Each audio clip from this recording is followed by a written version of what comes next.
¿Listo, Alejandra? Historia multidimensional, grupo 3. Su tiempo. Tenemos hasta las 8 en punto, Aleja. ¿Listo?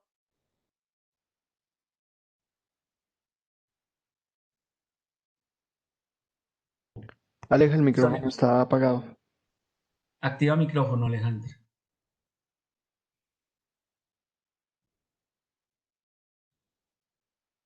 Se ¿Ya? lo activé, ahí se lo activé. Ya. ¿Listo, Alejandra? Bueno, en este caso vamos con... Espera un segundo, doctor, por favor. Doctor, presenta a Alejandra Rojas, Alejandra Giraldo. Alejandra Rojas Ríos. Ah, ya, ok. Bueno, no me escucharon nada de lo que dije ahorita, ¿cierto? No, dale. Bueno, entonces nuestro caso es una paciente femenina positiva para COVID-19. Entonces, importante en identificación, tenemos una paciente de 76 años de edad o positivo y afiliada al régimen de salud especial COSMITED.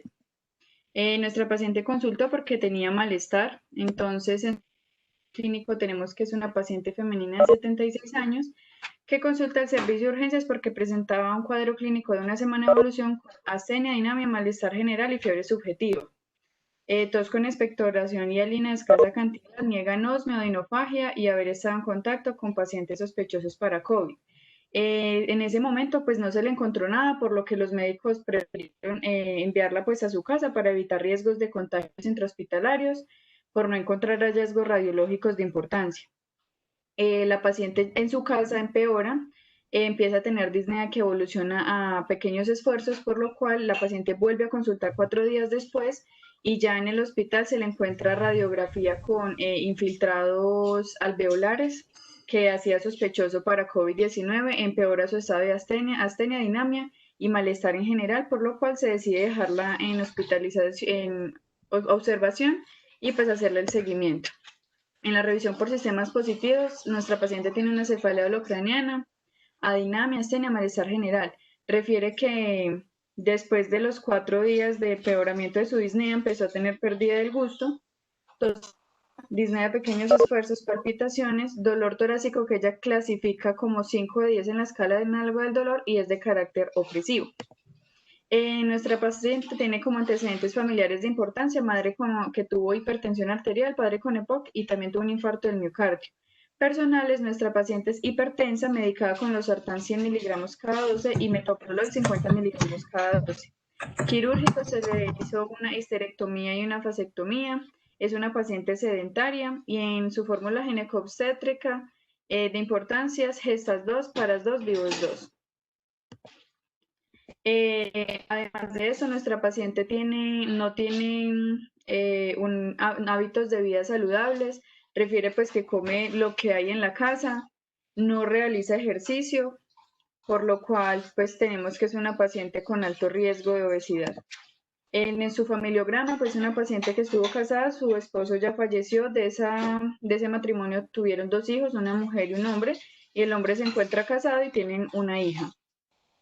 Nuestra paciente vive con su familia, no tiene ocupación laboral, la paciente se ocupa pues de las labores de la casa, está afiliada en el régimen de salud especial, refiere que ha sido atendida siempre con la mejor calidad, es muy católica y asiste con regularidad a la iglesia, le gusta salir a caminar pero muy poco, vive con sus 2 hijos y pues poseen todos los servicios públicos en el hogar.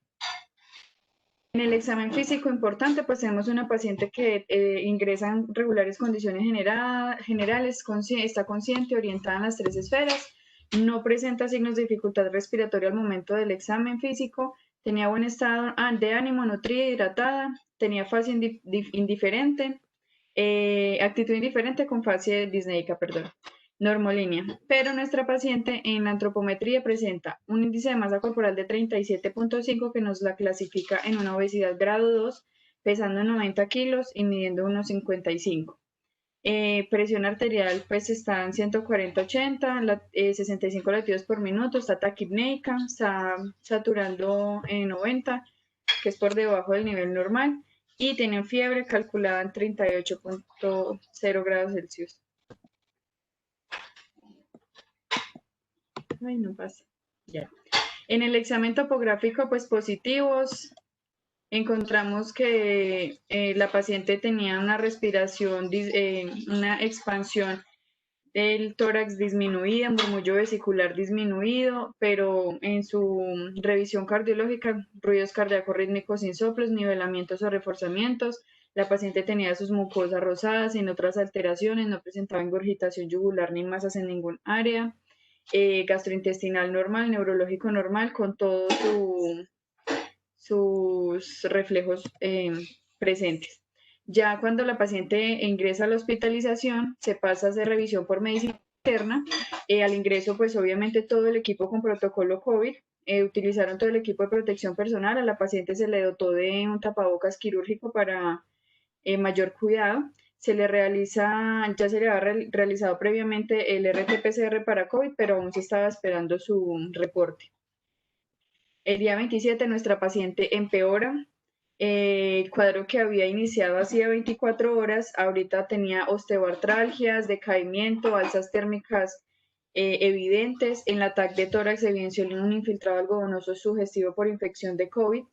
Al examen físico, la paciente continuaba en regulares condiciones generales, seguía con su disnea en reposo, seguía taquipneica y seguía levemente desaturada. En cardiopulmonar, que era como lo más importante en esta paciente, tenía una respiración superficial con signos de dificultad respiratoria porque al otro día la paciente ya tenía los tirajes intercostales bilaterales y su murmullo vesicular seguía disminuido con nueva aparición de unos estertores bilaterales.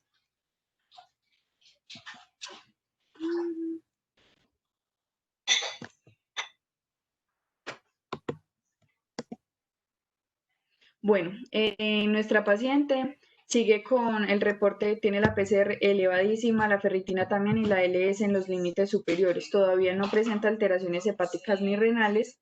En el EKG no muestra alteraciones, pero en los gases arteriales nuestra paciente ya estaba cursando con una alcalosis respiratoria compensada y se encontraba normoxémica. También en el examen físico realizado ese día se le empezó a manifestar matidez en bases pulmonares.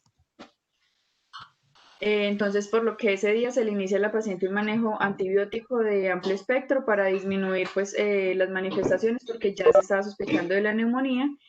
La paciente empezó a tener mejoría de su patrón respiratorio posterior a la administración de los antibióticos y ya en la escanografía de tórax, como dije anteriormente, el parénquima pulmonar se veía aumentado su coeficiente, tenía la presentación de vidrio esmerilado, que es como la actual presentación más común de neumonía por COVID, tenía engrosamiento del intersticio peribroncovascular y parailiar bilateral. Todavía no se encontraron ni consolidaciones o patrones nodulares, pero se seguía sospechando de una infección por virus, como por COVID. Ya nuestra paciente el día 29 empezó a sentirse mucho peor de lo que ya venía, mayor adinamia, mayor astenia, refería que ya tenía una debilidad intensa, que no quería ni moverse ni mover los brazos. El patrón respiratorio estaba normal, pero la paciente se desaturó abruptamente, por lo cual fue necesario colocarla en posición prono, con lo cual su saturación mejora a 82 y se le colocó oxígeno complementario por cánula nasal a 2 litros. En ese momento se encontraba febril. La TAC seguía mostrando patrón sugestivo de COVID, por lo cual se mandó por valoración por el médico internista de turno. La paciente pues seguía empeorando, su saturación siguió disminuyendo, por lo cual requirió aumentarle el oxígeno por cánula a 73%. Esta paciente requirió más tiempo en posición prono, que es como la posición recomendada para los pacientes con COVID e insuficiencia respiratoria, y también se le inició manejo con dexametasona e hidrocloroquina, y como tuvo una baja de la presión arterial media, entonces el médico general mandó colocarle un vasopresor mientras se le mantenía la TAM y era trasladada a la UCI. Ya en UCI, pues el pronóstico de nuestra paciente fue empeorando, ya ingresa a UCI con los diagnósticos de caso sospechoso de COVID, obesidad grado 2, neumonía grave adquirida en la comunidad, síndrome de dificultad respiratoria y presentó hipocalemia del 5%. Entonces a nuestra paciente tuvo que ser recibir ventilación mecánica por la insuficiencia respiratoria, por lo cual mejoró los índices de oxígeno, su tensión arterial seguía dentro de los límites normales, la TAM se mantenía en 86, se encuentra frecuencia cardíaca normal, se le suspendió el becuronio, la solución salina y la claritromicina, y se le continuó el manejo con cisatracuronio, dexametasona y lactato de Ringer, manteniendo los esquemas de 5 y 7 días de antibióticos. Y pues la sedación por la ventilación mecánica también se continúa en posición de prono y se le realizan glucometrías que para ese día se encontraban en metas. El 31 la paciente pues continuó en regulares condiciones generales, por lo cual se dejó bajo ventilación mecánica con pseudoanalgesia y relajación. Se dejó indicado que la paciente estuviera 16 horas en prono y 8 horas en decúbito lateral derecho, pero la paciente manifestaba empeoramiento de su saturación cuando estaba en decúbito lateral. Se le inicia el gluconato de sodio y la furosemida para la hipercalemia. El 1 ya de agosto, la paciente pues mejoró hemodinámicamente, por lo cual se le suspende pues las ayudas vasopresoras y se le deja soporte con líquidos y antibióticos. Se le tiene piperacilina tazobactam, se sigue sedando con fentanilo y midazolam, y entre otros adicionales se le colocó anticoagulante con enoxaparina y gastoprotección con omeprazol intravenoso. El día 3 la paciente ya se encontraba críticamente enferma, con neumonía grave adquirida en la comunidad, ya confirmada por la RT-PCR para COVID. Se le avisa a los hijos de la paciente pues el pronóstico, y la paciente se le vuelve a colocar noradrenalina 0,04 microgramos por kilogramo minuto para aumentarle su presión arterial media. Se le suspendió ya la piperacilina tazobactam porque cumplió el esquema de 7 días.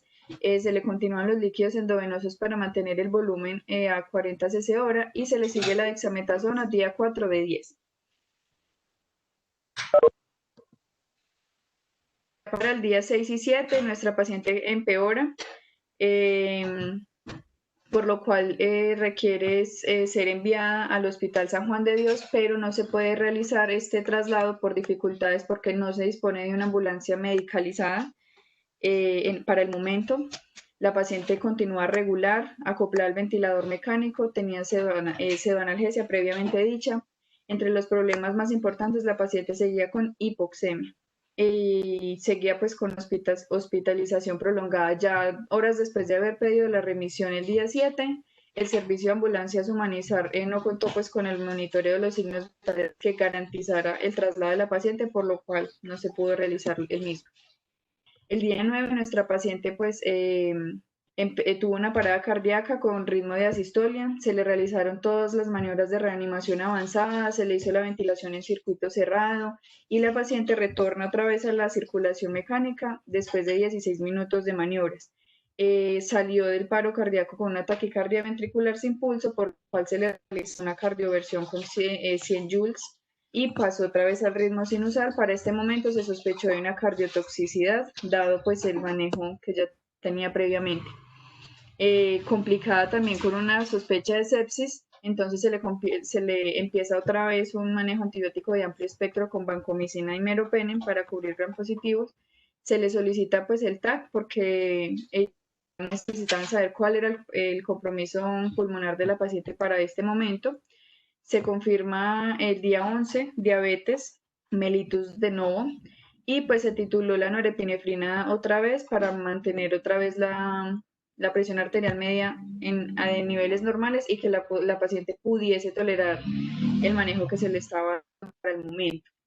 El día 16 de agosto, pues nuestra paciente volvió a manifestar crépitos, se le encontró en la radiografía de tórax que tenía un patrón de enfisema subcutáneo, se le suspendió ya la vancomicina y se le empieza a sospechar de que tenga una infección por el grupo KES, por lo cual se le inicia terapia dirigida a Klebsiella neumónica carbapenimasa positiva y se le indicó la micacina.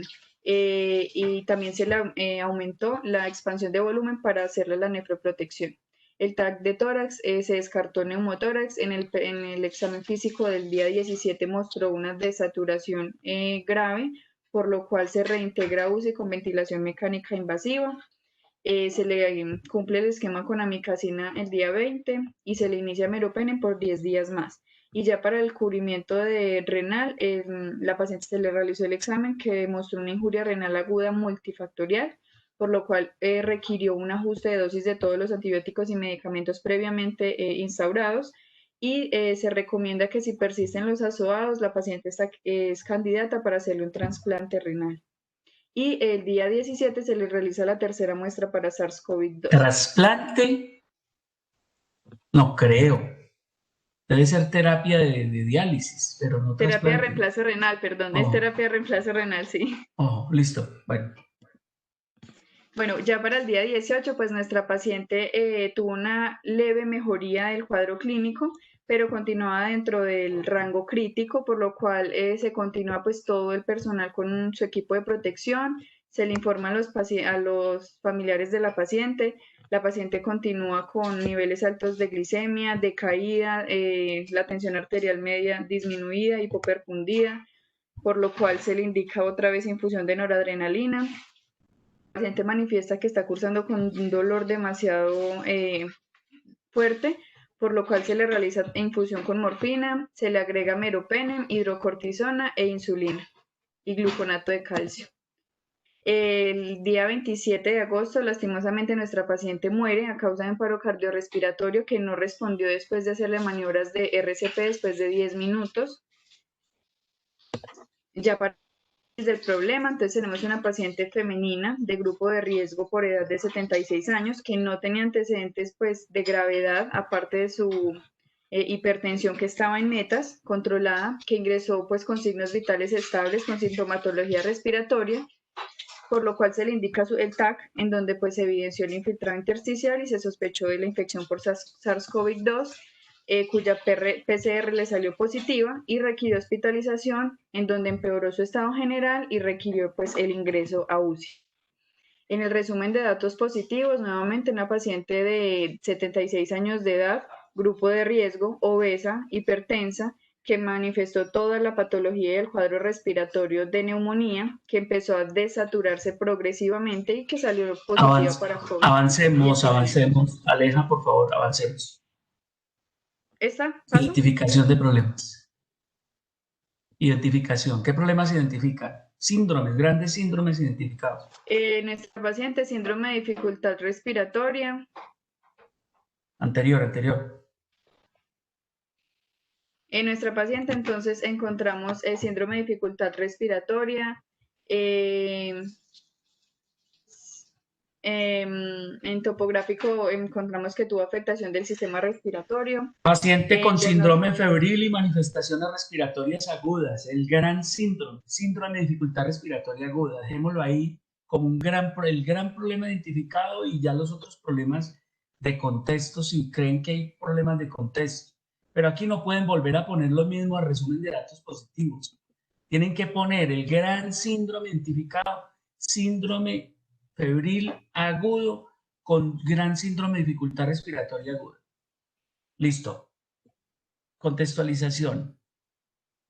Bueno, ya en la contextualización, pues tenemos la paciente que previa presentación de un cuadro respiratorio sale positiva para COVID-19 y se empieza toda la fisiopatología del mecanismo de acción de infección del COVID-19 que le empeoró su estado cardiovascular y respiratorio, agravándola con una insuficiencia respiratoria aguda grave.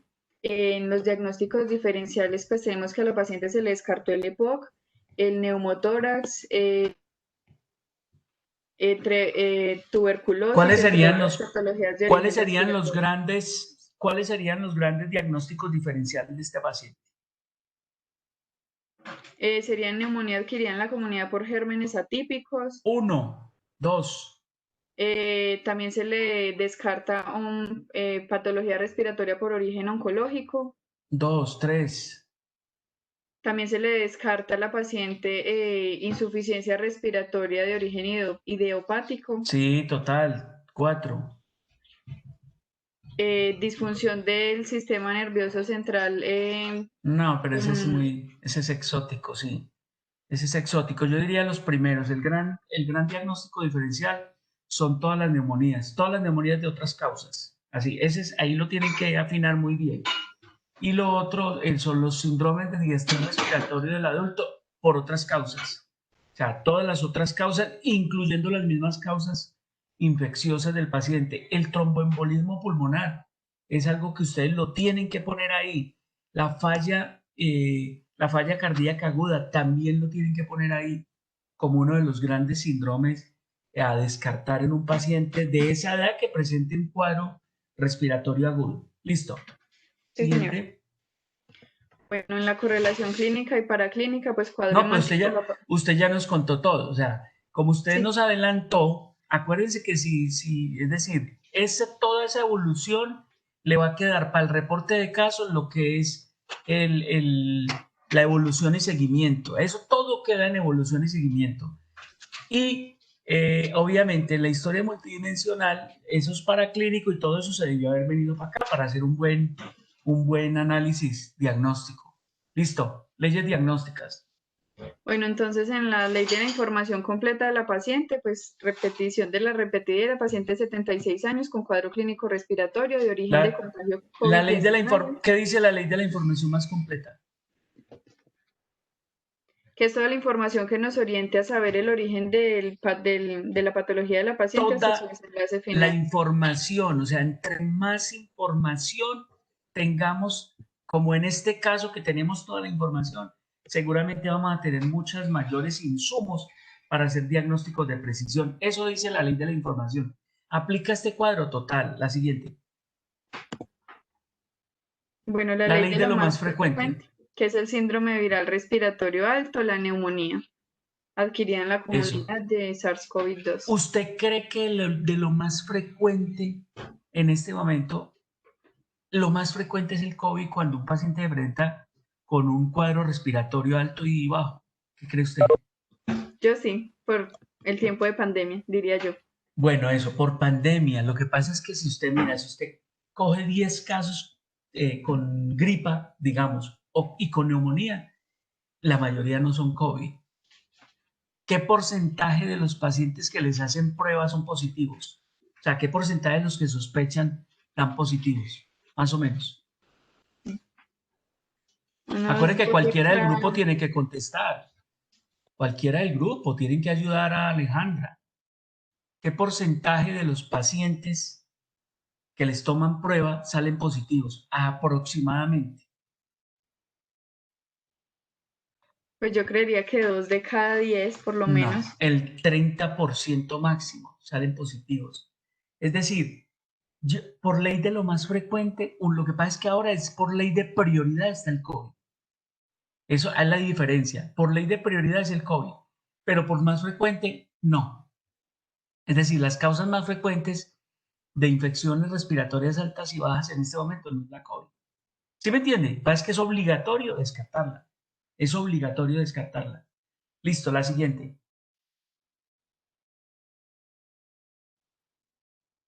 Ley de prioridad. Claro, la prioridad es descartar que sea una neumonía por la COVID. Es así de sencillo. Por prioridad. Listo. ¿Qué más? Parsimonia. Un paciente con fiebre, que tenga tos, que tenga expectoración, que tenga dinamia, que tenga ictericia, que tenga síndrome olfatorio, que tenga un síndrome renal, pues la ley de la parsimonia que dice que hay que pensar que hay una sola patología. ¿Cuál puede ser? La neumonía. La COVID, ¿sí? O sea, eso es la ley de la parsimonia. Muchos síntomas, muchos signos, varios sistemas comprometidos. Lo que se debe pensar, el pensamiento más lógico es que sea una sola patología la que la produce. La siguiente. Listo. ¿Cuál es la escena? ¿Cuál es el arma homicida? En este caso, la infección por COVID. El virus. ¿Cuál es la escena del crimen? Pues es como la paciente respetó la cuarentena, la escena del crimen fue su propia casa. No. La escena del crimen es su donde murió. No, señora. La escena del crimen. La escena del crimen fueron los pulmones. ¿Cuáles son? Y el endotelio vascular. Claro, la escena del crimen es el parénquima pulmonar y la unión alveolo capilar y el endotelio general sistémico. Esa es la escena del crimen. ¿Cuáles son los cómplices? para que este La paciente se obesidad, complicara. la Uno, sepsis. y uno principal, La edad. la edad, la edad. Y seguramente una sobreinfección que entró. Eso es Agatha Christie. La siguiente. Conclusiones, pongamos conclusiones. Ya en conclusión, Resumen, pues, no, pero el resumen diagnóstico debe ser un sindromático, un topográfico, un etiológico, un específico. sí, señor, el sindromático, el síndrome de dificultad respiratoria aguda. Ya, es un síndrome de diestrés respiratorio, eso es lo que el paciente hizo. Eso es Sí, un señor. síndrome de diestrés respiratorio. El ¿Qué más? topográfico, tenemos sistema respiratorio. Sí, El de específico neumonía por SARS-CoV-2. ya, Ya. listo. Y ya como conclusiones, pues tenemos que la presentación del ¿Cuál? SARS-CoV, señor. Muchacho, Angie Paola, Alejandra Giraldo, por favor. Angie Paola, ¿cuáles creen ustedes? O sea, ¿cuál va a ser el plus de este caso? ¿Cuál sería el plus que a futuro? Esto tiene muchos insumos para uno trabajar el reporte de caso, total. Tienen toda la mejor información. Es una paciente que desafortunadamente terminó pues un fallecimiento, que es la posibilidad que lo hiciera es de más de un 70-80%, o sea, el desenlace final pues. Pero ¿cuál creen ustedes que es el plus de este caso? ¿Qué creen? O sea, al final, ¿qué va a ser lo que de pronto en algún momento digan, venga, vamos a publicarse? Alejandra, Angie Paola. Doc, de pronto, pues que es una paciente típica, complicada por COVID-19, por el alto riesgo que tenía No, de... pero ese no es el plus, porque el plus para un reporte de caso no es lo típico. El plus para un reporte de caso es lo atípico. ¿Sí me entienden? O sea, uno no puede escoger un caso típico para un reporte de caso. Al contrario, tiene que escoger lo atípico. Y hubo algo atípico. Yo creo que también se puede considerar, digamos, que algo de relevancia la infección polimicrobiana que tuvo esta paciente por gérmenes como el epidermidis, como por KPC. Entonces yo creo que sería un buen enfoque enfocarlo por la parte polimicrobiana de esta Pues paciente. eso puede ser, aunque eso está considerado. Doc, de pronto también el hecho de que se le diagnosticó diabetes ahí mismo y ella no presentaba eso. Entonces, Pues pues puede sumar, digamos que puede sumar, aunque frecuentemente pasa eso en los pacientes y en este tipo de pacientes que en el contexto de sus complicaciones, de su sepsis, hacen hiperglicemia. Ahora, puede ser una hiperglicemia por el estrés, que simplemente o tenía la predisposición y eso desencadenó. Ojo que también se están describiendo Doctor. casos de diabetes de novo en pacientes con SARS. Entonces, ojo que eso no es descabellado apuntar un poco por ahí también. O sea, En casos las clínicos, complicaciones de ella que fueron la diabetes y la injuria renal. sí, pero eso no es un plus. La injuria renal en los pacientes con SARS es muy frecuente. O sea, ahí no hay Otro, plus. otro plus que tiene fue, digamos, la parada cardíaca que tuvo y la resolución de la misma durante todo el transcurso de la enfermedad. Pues de pronto la podría ser, pero pues paradas cardíacas es lo más frecuente. Lo menos frecuente es que salga de la parada después de 16 minutos, como dicen ahí. Entonces lo que ustedes tienen que buscar, o sea, tiene una historia muy rica donde tienen que buscarle todo, como le digo, por qué lado vamos a enfocar el reporte de caso como tal, que es lo que sigue. O sea, tienen muchos insumos, búsquenlos. Sí, búsquenlos porque tienen muchos insumos. Es un caso muy rico, con mucha información, pero tienen que buscarle, pues lo que yo les digo, yo por ahora estoy aceptando por las circunstancias actuales de las dificultades reales de rotaciones y esas cosas, que escojan casos no tan significativos ni tan posibles de ser publicados, aunque el resultado final de esto, ese no es como el objetivo de esto, porque el objetivo de esto es que ustedes aprendan toda la estructura de un reporte de caso que les sirva como insumos a una apuesta futura. Ese es como el cuento de la investigación 8. No es tanto al final publicar, si podemos publicar, qué bueno, pero, pero, pero pero lo más importante es lo otro, lo más importante es que sepan cómo es la estructura, qué es lo que sigue. Lo que sigue ya es coger sencillamente las plantillas y empezar toda la información a organizarla, obviamente en un buen contrastación con la literatura, o sea, tienen que hacer una muy buena revisión de la literatura. ¿Qué está pasando, por ejemplo, en la presentación clínica? ¿Qué está pasando en la evolución? ¿Qué está pasando, por ejemplo, en la aparición de diabetes de novo? Eso puede ser un plus. Entonces, ahí es donde tiene que estar.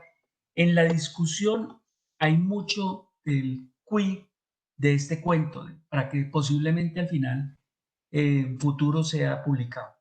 Listo, muchachos, hagamos el pare acá. De todas maneras, es una muy buena historia clínica. Es un